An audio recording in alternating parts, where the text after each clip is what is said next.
కాసేపట్లో కోనసీమ జిల్లా రాజోలు ఎంపీపీ స్థానానికి ఎన్నిక జరగనుంది. జూన్ 26న టీడీపీకి చెందిన ఎంపీపీ కేతా శ్రీనివాస్ మృతితో ఈ స్థానంలో ఖాళీ ఏర్పడింది.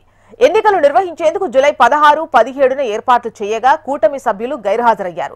దాంతో కోరం లేక ఎన్నిక వాయిదా పడింది. మరోసారి ఎన్నికకు నోటిఫికేషన్ ఇవ్వగా ఉదయం 11 గంటలకు మండల పరిషత్ కార్యాలయంలో ఎన్నిక కోసం ఏర్పాట్లు చేశారు. అయితే ఈసారి ఎన్నిక జరుగుతుందా, కూటమి సభ్యులు హాజరవుతారా అన్నది సందిగ్ధంగా మారింది. మరోవైపు జూన్ 26 నుంచి ఇప్పటి వరకు వైస్ ఎంపీపీగా ఉన్న దళిత నేత శ్యాంబాబుకు ఇన్ఛార్జిగా బాధ్యతలు ఇవ్వకపోవడంతో దళిత సంఘాల నుంచి టీడీపీపై అసంతృప్తి వ్యక్తమవుతోంది.